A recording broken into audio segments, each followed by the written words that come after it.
All right, we're live. Thank you for tuning into the Dare to Dream Network. And today I have a guest with me on this cast, and we're going to be talking about first steps to entrepreneurship. I'm privileged to have on the line Anthony Howard. Can you just say hello to everyone for me? Anthony Howard is one best friend of mine and also a business associate and business partner. We ran a business together some years ago, which was a cleaning business called Cleaning Kings, and we were in New York while running this business. So I thought as I got up today to podcast and do some things that who better to have a discussion with about business than someone who has actually worked with me in the past and kind of shared in some of those experiences. So this is why he's on the line today. So whether if you're watching this by video, you won't see him, but you will hear his voice. And if you're listening to this through podcast, um, of course you'll be hearing his voice. But I want you to take in the information that you'll hear today. I want you to be inspired and motivated to know that whatever your business is and where you are in your life, what you're doing, where you're starting, um, that's why I picked the topic. I kind of finagled around with trying to figure out what exactly the topic was going to be, but I thought it was appropriate to choose first steps to entrepreneurship. And we're going to get more in depth into that topic and we're going to expand on it. And this is just the start. So, this is the first casting on talking about first steps to entrepreneurship. And I don't want to bore you with the usual stuff, talking about all the stuff you always hear from everybody who talks about entrepreneurship. We can get into that stuff later. Right now, I can tell you from my own experience how I started, where I started, what did I do to become who I am today. And that's exactly why Anthony is on this line. So, Anthony, I want to just have a dialogue with you about um, the time that we started the cleaning business. I say we, even though we or I had technically started doing little odds and end jobs before, but to be technical, we didn't really become a legal business until you decided to move to New York and partner with me. So, can you tell those that are listening what that experience was like starting a business for the first time, being your own boss, and having enough faith even to uproot yourself from your family, where you used to live, and partner with someone to start a company?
Would you say that it requires a special kind of discipline to be your own boss?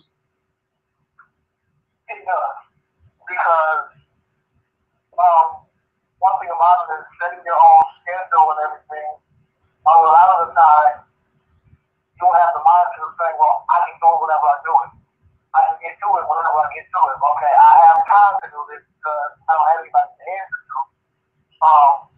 You really have to discipline yourself to make yourself work, discipline yourself to make yourself get out to do. Because like I said, it's very easy to say, well, I can say, okay, normally I just like, I think with us, when we were doing finishing, our days were every other day. Right. And sometimes it was easy for me to say, well, I can just go tomorrow, knowing I'm supposed to be there today. And it's like, no, you already gave people a set schedule at that time that you want to be there. Just because you make the day doesn't mean that you can miss them. Especially if it's something that, really isn't time consuming or something that you really can't put off or really don't have to put it off for. Get up and do it. Actually, go to work. Right. Right. And for me, the transition of going from the first business that we successfully started to now evolving into another branch of something in a complete different industry. I went from the service industry. I'm still technically in the service industry, but I went from um, providing a service through cleaning with a cleaning business to now developing a coaching business as well as a publishing company. And those are two very different natures in skill. And just as we have already forestated, it requires discipline. When you want to get up on a day-to-day basis and make the decision that you're going to be an entrepreneur, you have to be a disciplined person. Not just discipline in your day-to-day actions and skills, but you also have to be disciplined in your work ethic. Don't put off, as what Anthony was saying, don't put off tomorrow what you're supposed to do today. And if there is something that you can squeeze into your today to prevent or to clear out your work schedule for tomorrow, then do that. And while we're having this conversation, I want to talk or open up um, what was our first couple of experiences like after we started the business, because I can tell you where my mind is at right now. I remember going into the whole marketing, investing in the marketing. And yes, social media did exist during that time, uh, but not too many people were educated enough as to how to use that or how to maximize the potential of using social media to grow their business. It was still fresh. It was still very early for most people. So to say I knew to use YouTube to market my business, no, I didn't. But that didn't mean that the idea never crossed my mind. Being a young entrepreneur at the time, it doesn't mean that MySpace and Facebook never crossed my mind to advertise. It was just all so fresh and so new that you would rather stick to what you know than to try something new at that time and fail. So in essence, um, here's where my mind is. My mind is on those first opportunities that we had to advertise and market the business. We took care of all of the basics, creating all of our business cards, our flyers, um, getting the word out there for the business. And do you recall what the first couple of weeks and months were like as we were marketing the business, and what that experience was like? It was no-brainer. Literally 100% of our money was going into business cards, buying the paper for the flyers, keeping the ink stocked up in the printer to print all the flyers. Like you said, also, we were relying on word of mouth, and we literally walked all over New York, posting up flyers, anywhere that we could. Mm-hmm. And the first couple of weeks, maybe after the first 2.5, 3 months, not getting any responses on it. It was like, okay, we just did all of this work, like all of our money is going out the window, we're putting out money and we're not getting anything in. It was no brainer. It was like, okay, is this actually going to work? Is this something that, with all the time that was invested, making sure that the flyers were eye-catching first off with all the different color inks and stuff that we had to do, and making sure that everything was ordered right, or putting it in the right places and everything wasn't something that was actually going to work because it seemed like it was going to at first. Right. And I do recall like 99% of our first phone calls were not prospects looking for the fulfillment of the services that we provided.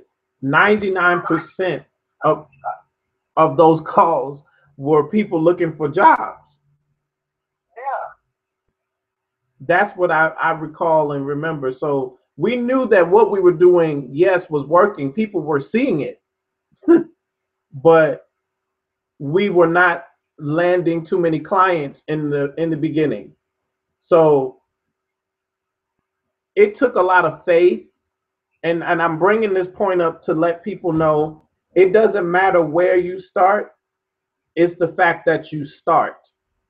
And in your beginning, you will be faced with a lot of opposition. You'll be faced with a lot of trials. You'll be faced with critics. You'll be faced with people that just don't believe in what you're doing. And you have to have the fortification to say, you know what? I'm going to keep going. I'm not going to let this disturb me or deter me from my goal. I have a set goal in mind, and I say this is a biblical principle, but I use this as a life principle. Always keep the end in mind. Always keep the end in mind. If you focus on what is happening and existing in your present life, all the trials, the headaches, the situations you have to face, how hard it is, how things are not getting any better, we already know that that's the story or that's the situation right now. That's not what you want to focus on. What you want to focus on is the end. What is the end result? Keep that in your view. Keep that in your mindset. Keep that in the forefront, because that's what's going to keep you motivated at times when you hear a no. That's what's going to keep you motivated when you don't get that client that day. That's what's going to keep you motivated when you don't land that sale that day. So keep the end in mind. Where do you want to be? Where do you want to end up? And that will keep your motivation level. That will keep your drive going. And when you finally get that yes, it's like you won the World Series championship. It's the greatest feeling of joy that you could ever accomplish. I recall as we were building the business, when we did receive our first few phone calls that were for clients, it was not major money that we were making. It was not major money, but we were appreciative. We were glad to finally see our hard efforts starting to pay off.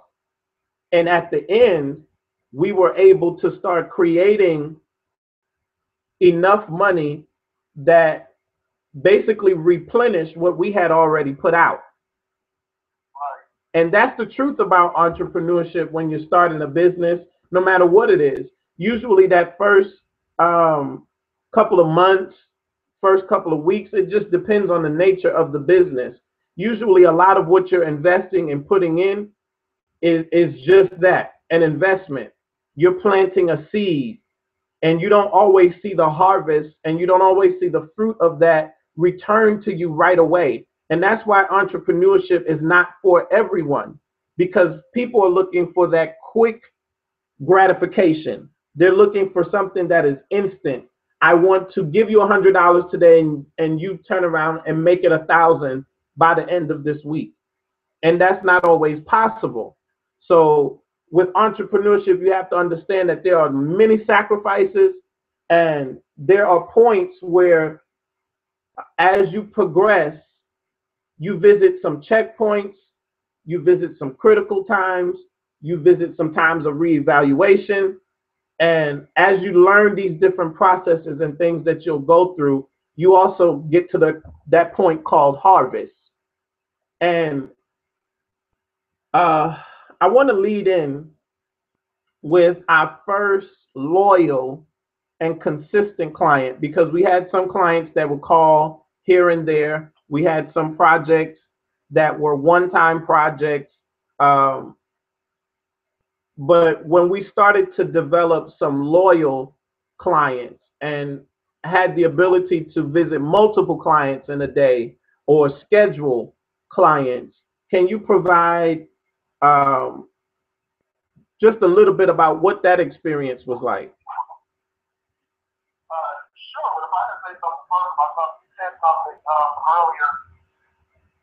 The thing about building a business, I think I've said it before to someone else. Anytime that you're building up something, it's just like working out. The more that you build it up, the more that you said something that it draws my memory about. Because we had a lot of people that were saying, y'all crazy, y'all need to just go get, find your 9 to 5 to work. You need to just do this, you need to just do that. It was a dream, it was a baby of ours, it was something that we wanted to do. So like we had to get to a place where all of the naysayers and the people who didn't believe in what we were doing, we knew we had to, a lot of them we had to cut off. Mm-hmm. And we had to get ourselves to a space where we said, okay, this is what we're going to do. Anybody that's not for us, anybody that doesn't believe us, anybody that's not pushing, anybody that's not encouraging, vote them. Right. See, as it starts to grow, and then it's funny because those same people turn around and say, well, oh, why you ain't asked me to work for the company? You didn't believe we was going to do it in the first place. Absolutely true. So it's like, with anything, like you say, it takes so much goodness. It takes determination, it takes focus, it takes concentration. I mean, there's so many things that goes into it because literally, I mean, like I said, you're building something from the ground up. You're building up a reputation, you're building up a clientele, you're building up constant confidence, encouraging yourself. Because a lot of times I find that a lot of people that start things don't even really believe that they have the ability to do it, but they do it based off the strength of it's what business to do. Right. Right. So, I mean, I'm sorry, go ahead. No, I was just agreeing, saying right. So, I mean, there's so many things that go into starting and building a business, but it all starts with you personally. If it's something that you have a passion for, it's something like that is a dream of yours, if nobody else do it, you have to make it work. Like you were talking earlier, I can't hear that female that's told that very long it works the same. You have to be the one to work. If nobody else does, if nobody else is up grinding, if nobody else is up researching, nobody else is up marketing, advertising, nobody else is doing anything concerning your dreams or visions or business, whatever, you have to. Because if nobody else is pushing it and you're not pushing it, it's not going to go nowhere. Absolutely. Absolutely. Couple clients, the consistent clients, the funny shit, the first one I thought about was their purchase. Oh, Jesus. I don't know if I could stand that woman, but God knows that woman took us through the ringer. Because when what was it? She had a lung issue or something, so we couldn't use cleaning products. So right. everything had to be really, really super hot water. Like that's the only thing you could clean with. And that's what you couldn't use vacuum or something like that because she had a cat. So everything had to be swept. But you could only sweep the room she wasn't in because of her lung issues. So when you got her anything like that was a problem. So we went to her was it once a week or like there was like 2 or 3 no, I think it was like twice a week. Twice a week. And it was like she annoyed the life out of me because she was never satisfied. Like she was happy that we were coming because she finally had somebody that could clean and somebody that could help people house them. But she was just never satisfied with anything. So like when you get there, be there for hours and hours. I mean 6, 7, 8 hours like we were working a regular job, just cleaning one house. And we were only getting like what, $50, $60 for her. Right. Right. And through that experience, I learned the value of quality. It's not that we were ever poor workers, that we have excuse my expression, that we half-assed did any job. That was never the case. But given the circumstances that we were dealt with, a client who is battling lung cancer, you can't use certain chemicals and do certain things. And yes, there were organic chemicals and things that we could have sprayed and used, but she didn't even want them. You know, we gave her options and she didn't want them. So we had to compromise at the best level we knew how, do whatever it was that we needed to do. And I remember having a moment talking with you saying, look, I know that this won't be forever. I don't even see us being here this long. But I really feel like we're here for a purpose and a reason. And the price tag absolutely has nothing to do with it, because she could never pay us enough to come in there and accomplish all the work that we did. So we knew that beyond having that customer experience, being proud business owners, getting things started, getting our first couple of clients under our belt, we understood very early the value of going out of your way to please a customer, going out of your way to give that customer the best experience he or she could have. And that was one of the lessons that I gathered from her, because by the time we moved on to other clients, we never heard a complaint ever. Matter of fact, we saw people cry.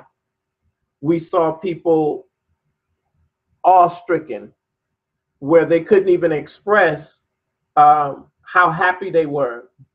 They noticed the change. We watched people walk indoors and literally light up because they just can't believe this is the same facility, the same space that we're working in, or that, you know, they're visiting somewhere they're frequently visiting, and just can't believe the change, the atmosphere, just from providing a simple cleaning service.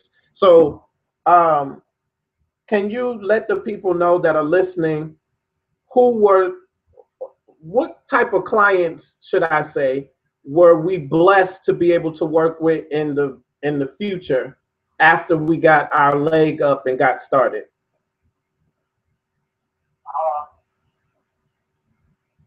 Wow, thinking from where we started to where we ended up. Like I said, from the emergency to them. I can't remember the family that was out in Queens that we used to go to, but it made me think of something that that never left me to see my house here. I remember their oven was so horrible. It was just I cleaned the oven, and the wife, I think she did cry. She was like, I've been trying to clean this oven for months. She was like, how did you do that? She was like, what did you use? What did you get? It was crazy, because really, I didn't use anything but what they had in the house. Mm-hmm. And it was crazy, because she really was like, I don't know what year I did, but thank you so much. I think she told me like 5 or 6 times, like, thank you.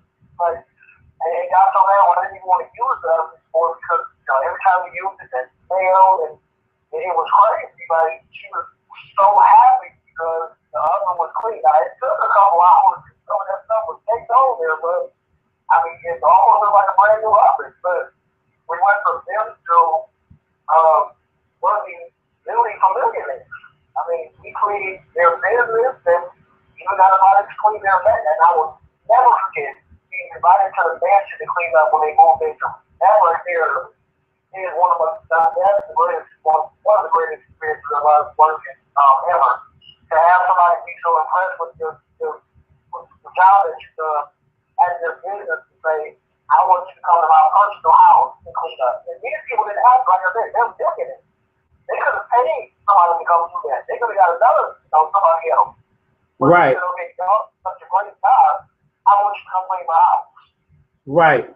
And I just want people to know, you know, I wrote about that experience in my book, The Newborn Entrepreneur. For those of you that have not read it, go get it. It's the perfect book for any person considering starting a business, wanting to be an entrepreneur, or anything of that sort. Just what Anthony just told you about, that whole experience of going from literally people's apartments to cleaning people's what, 4-bedroom homes to working for millionaires. I didn't make this stuff up. You know, some people walk around trying to be something that they're not. Some people want success so bad that they'll lie for it. What I've told you in my books, what I've told you even through this interview, is the truth. We went from literally nothing, and I mean that, nothing. We started with nothing. We didn't even have the money to get the business started. All we had was faith. All we had was that idea. And that's where a lot of you are right now. You know exactly what you want to do, the type of business that you want to have, but you don't see the finances. You don't see the resources. You don't see the opportunity. You may not have committed to looking into the research as to how to make that happen. And notice all the things that I'm bringing up just in common conversation. These are your first steps, is to take that time to, one, know what your demographic is, your audience. Who do you want to reach? Who will buy your product? Who will support your service? That is very important. You need to know that. 2, you need to know how and where you plan to market. 3, you need to assess what is going to cost you to provide this service so that you're not undercutting yourself. And aside from that, if you're really at that starting point and you're at the point of nothing, I mean, don't have 2 pennies to rub together, you have your vision. Your vision, in my eyesight and my thoughts, your vision is always $1 million vision. I don't care if it's a t-shirt business. Some people just think too small. They don't know how to maximize a thing. They don't know how to take something that could be simple and make it bigger. And that's what entrepreneurs do. They don't see things from a faint eyesight. They see things that other people don't see. And so I understand it's a struggle when you're first starting and you don't really know how things are going to turn out, who's going to support, who's going to be there, where the money is going to come from. And let me say this also, you may not be in a position to absolutely work on faith. You may not be in a position to quit a job and start a business. But what you can do is exercise your faith no matter where you are, whether if it's at nothing or if it's at working that 9 to 5 and starting a business on the side that will cause you to be in a better place in the long run. You have to do it. And I'll put it like this. Indecision, not making a decision, is still a decision. You still end up at a point, whether if that is with something or without something. So you can't sit around and procrastinate. You can't sit around and beat yourself up or tear your idea apart and say it's dumb. And definitely don't let others do that for you. You have to make the decision to say, you know what? I believe in this thing so much that with or without, I have to make this happen. And that's exactly what we were able to do. And I want to also talk about what were some of the basic things that we did to raise money to start this business.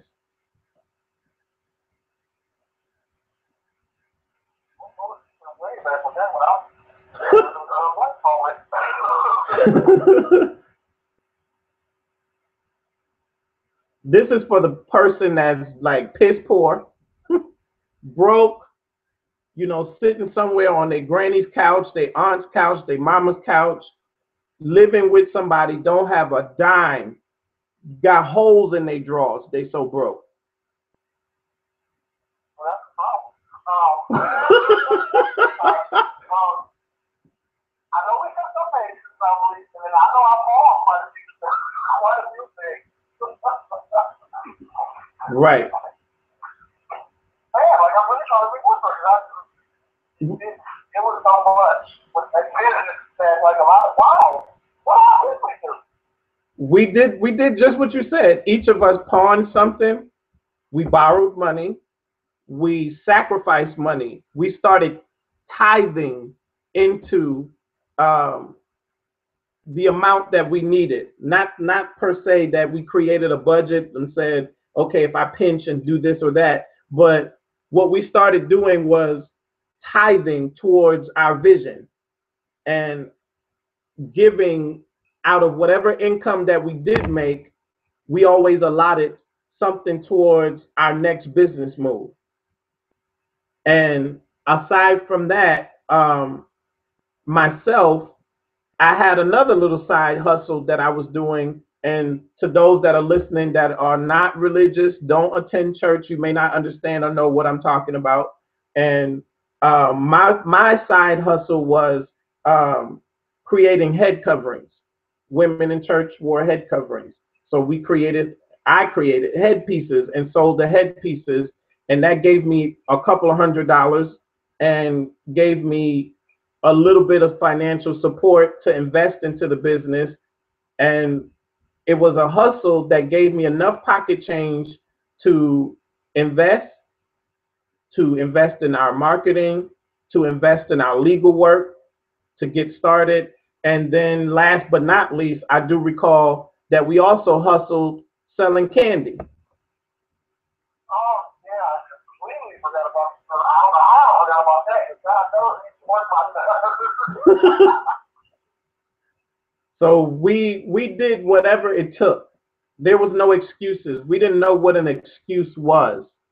And that's the mindset that you have to have, is that I don't care what it requires, what I have to do. If I have to wash cars, if I have to clean a couple of people's houses, if I have to be a babysitter temporarily to raise the money that I need to get this vision or this dream off the ground, if I got to sell chicken dinners, whatever it requires to make that vision happen, to give you the start, to give you the startup capital that you need, do it.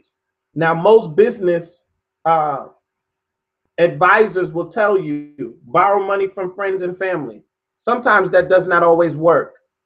Honest to God, does not always work.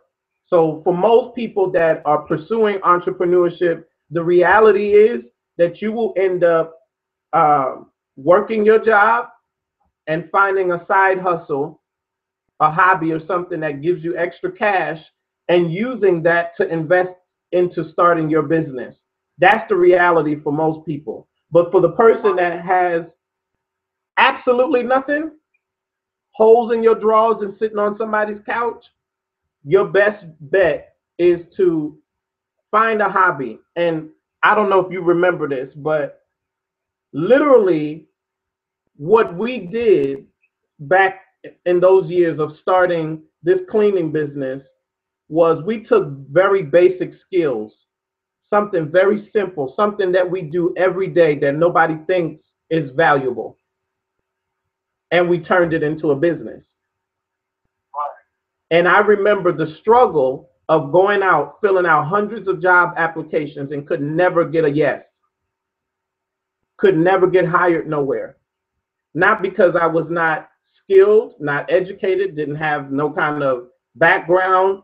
My background was working in hospitals with the mentally ill, alcohol dependent, and geriatrics. That was my work history and background.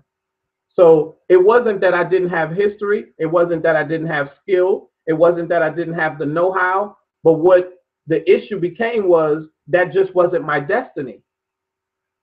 And very simple, I had to say to myself, okay, what is one thing that I do every day, whether if I go out the house or not, whether if I go to a job or not, what is the one thing that I do every day that I don't really consider a major anything? I don't consider it a major skill. I don't consider it a talent, but it's something that I do every day. It's very simple and everybody needs it. And the one thing that I thought of was cleaning. I'm cleaning every day. And I thought about it at that time back then, how many hours I spent cleaning my own house. 3 and 4 hours cleaning the house, top to bottom, for no reason. And then I said, you know what, if I take this and apply this to my everyday life and use this as a business, I could create income for myself. And so that was the beauty. That was the beauty of what we were able to accomplish at that time. The value that we received from it was the ability to start a business and end up successful. So I'm calling Anthony back because the call dropped. Hello? Okay, he's back.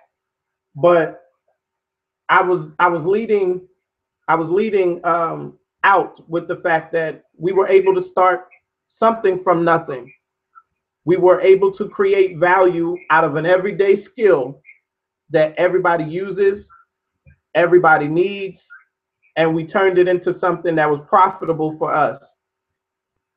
Um, Trying to backtrack in my mind, when we were privileged to work with millionaires, enter into their homes, um, what what was your overall impression at that time of life and where we were in business? What were some of the things that spoke to you during that time, and how did that affect your confidence as a person?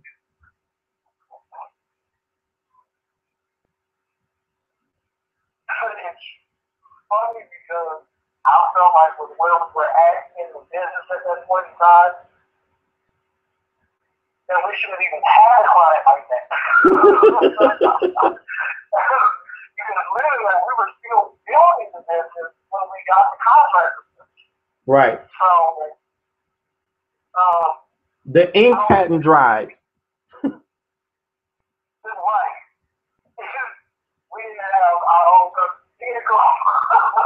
We didn't have our own flies. I mean, like, I think when we first contract, they were asking, like, okay, do I have carpenters? No. Do you have patio? No. Like, we got us. We got us.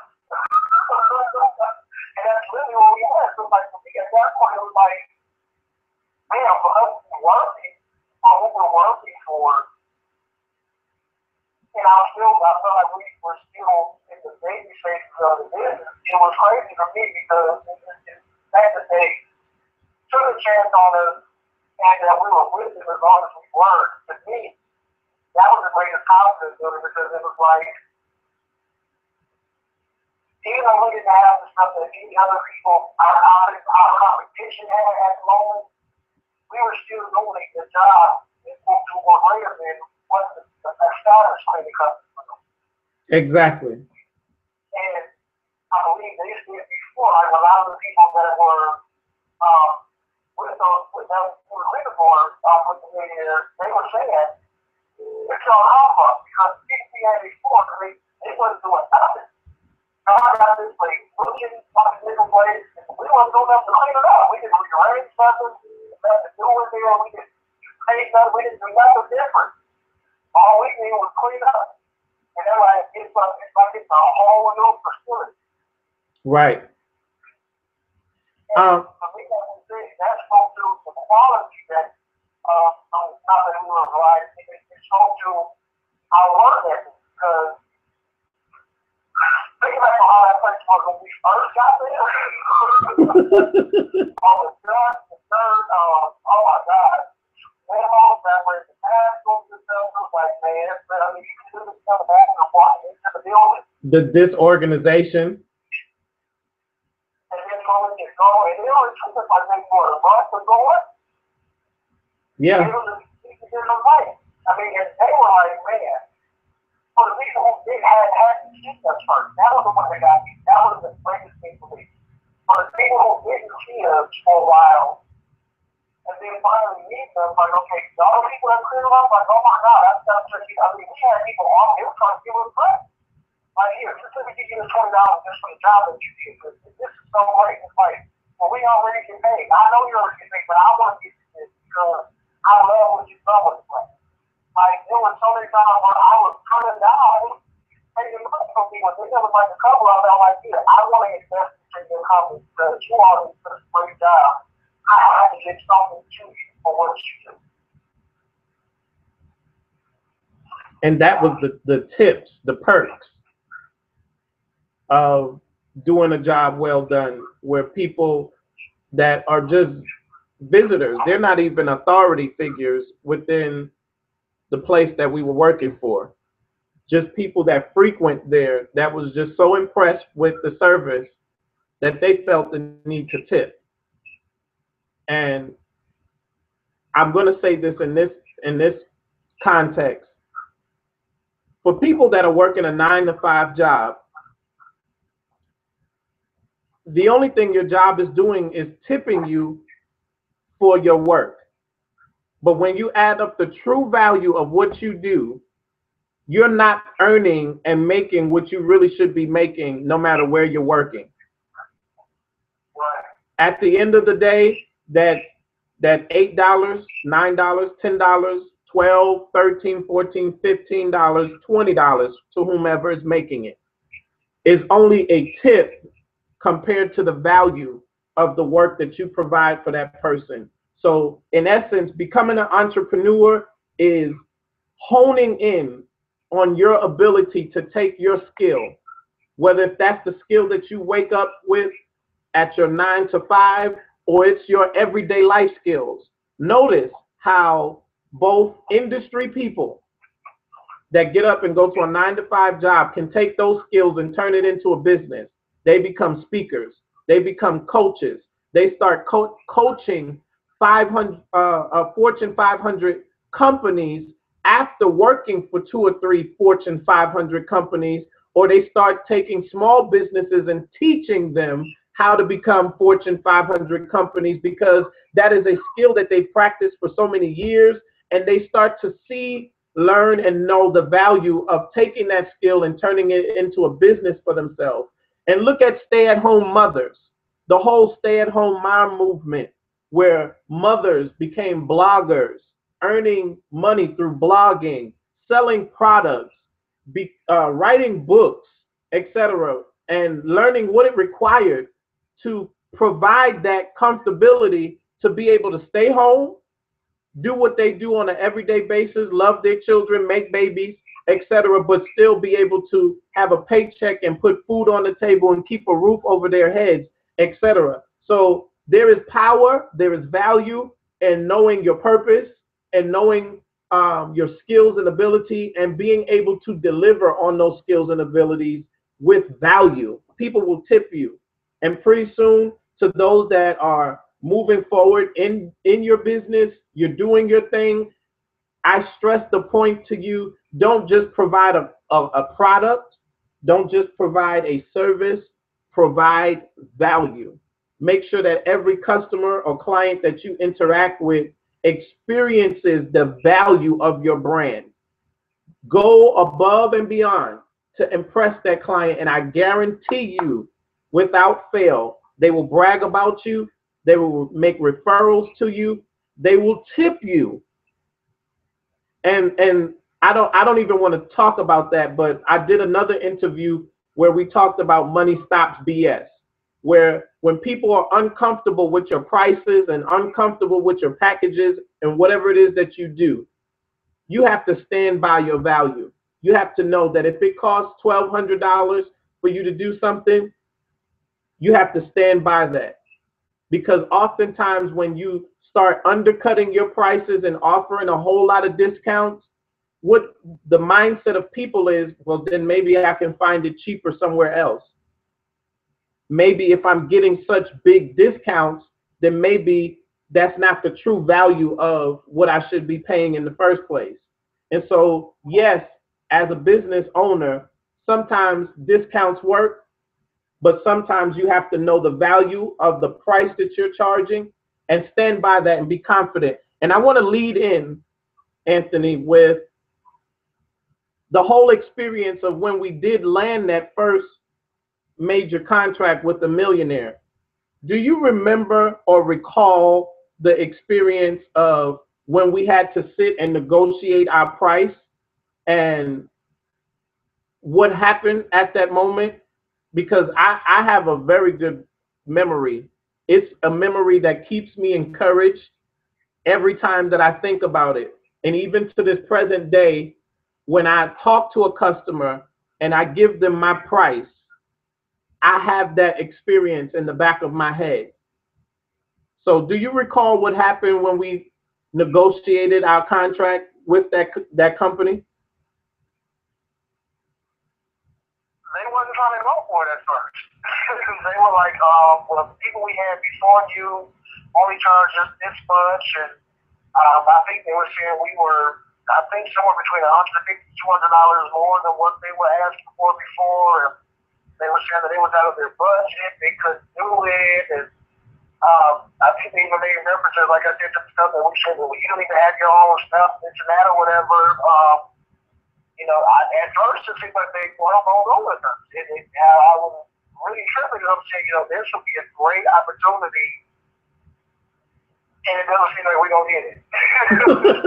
And I remember sitting and saying, like, okay, did he just mess us up? Because you were, like you said, you were fine. He was like, okay, no, for as big as this place is, and y'all try to have us come in here 3 times a week, this is what you won't pay us. Mm-hmm. And, they, at first, they wasn't trying to, okay, well, let me go talk to my boss and see what she thinks. They come back, okay, well, do you think you can, no, we can't knock nothing off of it. This is what we're asking, and we're not backing down. Mm-hmm. And, I think we did that about maybe 4 or 5, and maybe 6 different times where she got up and said, okay, well, let me go see what they say. We came back, but do you think you can? No, we can't do it. We don't think we can do it. We're not going to try to do it. This is what we're asking for the service that we're providing. This is what you're going to pay us, or you're not going to get us. Right. And it was like, oh, okay, well, we'll work something out, then we'll call you. And that waiting game was hard, and it was like, man, we might have just missed a great opportunity. We might have been working with these people. And when they called back, like, oh, okay, great, well, y'all can start on such and such, I was like, whew, got it. Well, I honestly didn't think that we were going to, because they didn't seem like they were not trying to pay us what they paid us. Let's backtrack a little bit in that story. Not that you didn't tell it accurately, but I want those that are listening to get the full effect. We negotiated at least 2 or 3 times on the first sitting, and everything that I offered, they didn't accept, and they didn't want it. And so we agreed to disagree. We shook hands, and we walked out of the building. And as we were walking to return to the train, we got a phone call. Now, during that walk, I remember Anthony looking at me saying, Michael, I think you've lost your mind. I think you could have came down just a little bit more. And I was pleading my cause with Anthony, stating that I really felt like anything that we did at that point would be a disvalue to us. We would be cutting ourselves short by not being paid more. And no, a price tag was not the ends all or means all of the situation, but my mindset was, you are already a multi-millionaire. Millions of dollars comes through this particular facility, sometimes on a daily basis, if not a weekly basis. And the menial task of what I'm required to do, while it be a grand one with a facility of over 20 rooms, I'm considering that what I'm asking you for is of standard. I refuse to go any lower. If anything, truth be told, I should go higher, but this is as low as I'm willing to go.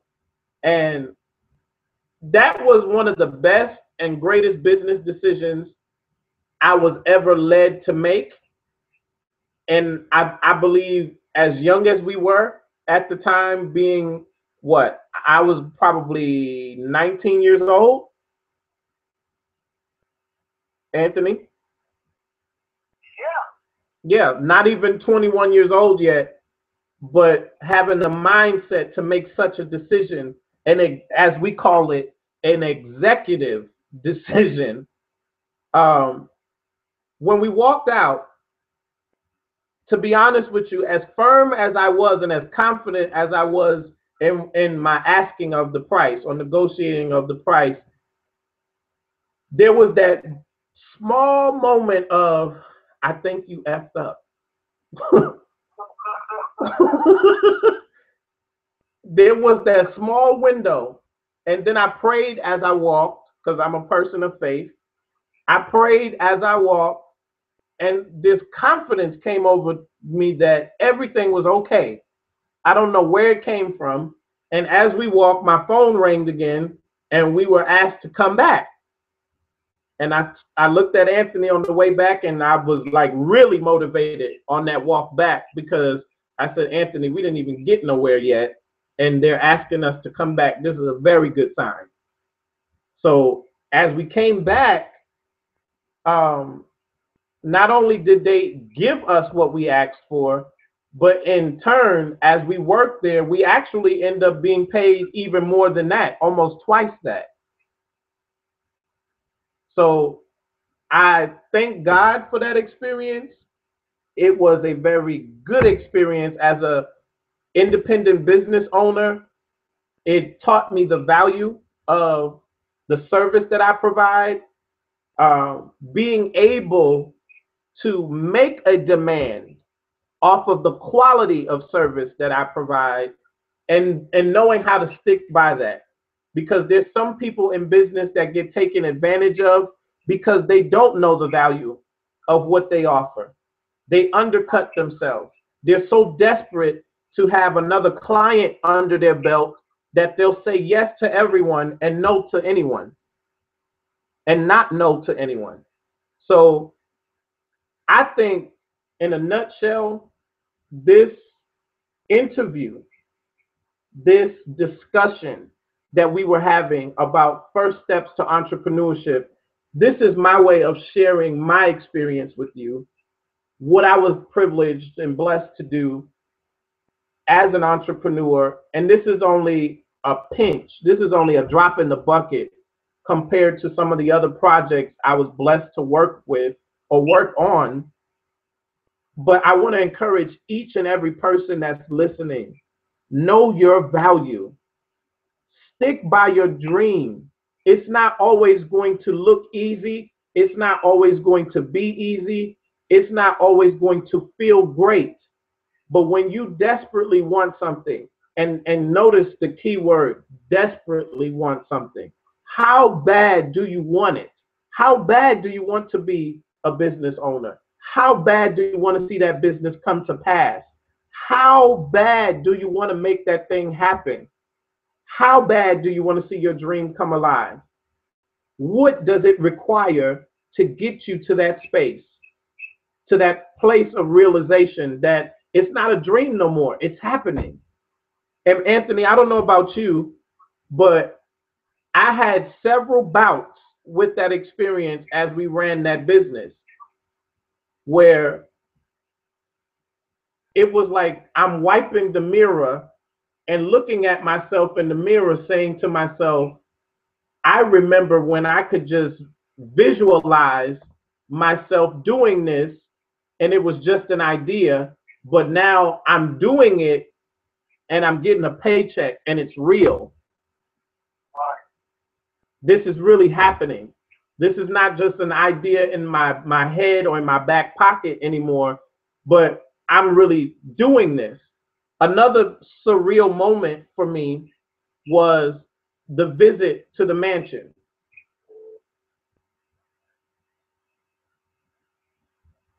The visit to the mansion was an experience that just blew me away completely. I have seen as well as visit, or if not passed by, several mansions in my life. I remember even on half days of school, growing up in Riverdale in the Bronx, we would go to the rich neighborhood. We were already in a very affluent neighborhood anyway, but we would go even further out into certain neighborhoods where the wealthy live and just walk around in those neighborhoods and just look at the vast houses. Matter of fact, some of our friends that I went to school with, classmates, their parents worked for billion-dollar companies in the Twin Towers, what was then the Twin Towers. So growing up around affluent people was not something estranged to me, but that experience of going into the mansion of the CEO of the company that we were working for at the time provided a full circle experience for me for several reasons. Not just because it was the CEO or the owner, the head person, the one that makes all the decisions and the one who's making the money and making the moves. What was the surreal moment for me was several things. Was as I walk in his footsteps, I could see myself there. Two, what I also was able to see was a person who did on every single level the same things that I did as I was coming up as an entrepreneur. Right. He worked at a cleaning company. He did some of the same things that I did at that age, and then was able to produce the type of life that he's living right now. And let me bring it all together full circle. It wasn't just that experience of walking in, seeing the mansion, working for this person. He's a multimillionaire. He's an author, best-selling author. He's a preacher, which are all things I happen to be. It was surreal for me because I'm looking at a preacher, multimillionaire, best-selling author, um, a person who has the phenomenal skills to speak and to write, and I had those same gifts also. So on every level, I'm face to face with a mentor, indirectly, face to face with a person who embodies what it is to be me. And when I walked alongside of those footsteps, I could easily see myself being able to accomplish some of the same things he was blessed to accomplish. And the number one thing that set everything off for me, and please forgive me if you're listening and you are of another race, because I don't want to offend nobody, because I have followers of various multicultures. So please don't think I'm racist when I say this, but trust me, if you were walking in my shoes, you'll understand where I came from. When I say this, the other part that added so much value to me was to see a person of my background and of my color sharing that experience. Right. That was powerful for me because we talk about all the time the so-called secret, the power of visualization, and knowing that you have to capture it in your mind. You have to get a picture of it in your mind. And we talk about all that stuff. But God provided me with a physical mentor, somebody I could physically see that embodied all the same gifts and talents, who did all the same menial things that I did to make it all the way up to the top. He provided me with someone that I could visually see and take that example and say, you can do this. And to those that are listening, that's all I'm saying to you. I don't care if the person's black, white, red, short, or wrinkle. Whoever God has put in your life that is an influencer to you, that inspires you, that you can resonate with, that you can relate to, don't just admire that person. Dare not to even try to be like that person. That's the first mistake that I believe people make, is trying to replicate something someone else has done. Major mistake. I don't want what that millionaire had. I don't know what he went through to get that. but I do know I want what God has for me. And that's what you have to say to yourself. I don't want to forfeit being who I am to be somebody else. That's the mistake that people make when they create these icons and these idols and these people that they look up to. That's a major mistake. Never forfeit being yourself, being authentic to be somebody else. But always learn from somebody's example, somebody's mistake, somebody's shortcomings, somebody's overcoming, so that you can be a better person. And at the end of the day, that's the value that I received in my first steps.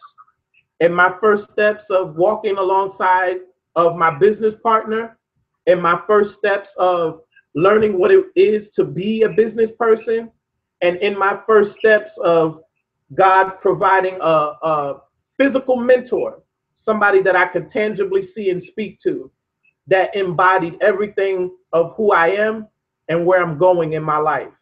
That was the value that I received in my first steps. That's what motivates me to this day, to be a better person, to keep pushing, to reach my goals, etc. Because I have walked with wealthy people. I have been around wealthy people. Me and Anthony have produced wealthy ideas. And we know what it is to be at the start of something and reach an expected end. And that's where you need to be, at your expected end. Sometimes you don't always see it. Sometimes you don't always know what you have to go through and what it all requires. Because truth be told, if we see everything from A to B, we won't do it. If we knew how much hell we would go through, how much sleepless nights we would have, how much sacrifices we would have to make, truth be told, you would never do it. Never. So I just want to encourage everyone that's listening, if you really want to be inspired, you want some nuggets, some meat, invest in this book, The Newborn Entrepreneur. Also, I have two more other resources. If you are a spiritual person, faith-based person, I would suggest investing in the 21-day devotional, Wealth and Abundance. I'm telling you, it will break some stuff off your mind and change the way that you think. And last but not least, invest in Think Like a Millionaire. That's for those of you that are already starting the process or thinking about or considering starting the process. That book will give you the formula, the steps you need to take, and set you on the road to accomplishing your financial goals and dreams and creating your independence. So I want to close out by offering Anthony the opportunity to share any last thoughts or words of inspiration that you would have to say to the listening audience. Nothing else. Just, I said earlier, anything that is in your mind, anything that's in your heartbeat, that God has placed in you to do, go after it. Go after it full speed. Don't let anybody stop you, or anybody discourage you. Don't even let yourself discourage you. I know that when things don't look like what you envisioned, when things don't seem like what you thought they would look like, and if it takes longer than you expected, to still stick with it, to still go on with it. Like you said, the Bible says, better is the end than the beginning. It may look rough, it may start out rough, it may be days where you're more discouraged than anybody else is, but you still have to push and know that if God gave it to you, this is something that's in your heart, this is something that you really want to do, you can and you will do it. You stick to it, if you give your life to it, give your time to it, give your emotion to it, that you want. Awesome. Awesome. Anthony, it has been, in the words of Les Brown, a plum-pleasing pleasure. It has been a real pleasure both to have this conversation, to reflect back with your best friend and business partner on accomplishments and things that we've been able to do in life. I'm just at the epitome of happiness right now. Thank you for even, accepting to do this interview and have this discussion with me. Means the world to me. And to those that are listening, I pray that you receive pure value out of what you have heard today. And this has been another edition of the Dare to Dream Network. Thank you for watching. Thank you for listening. Like and add, subscribe, do all of that stuff on whatever network that you're on, because I'm everywhere. Peace.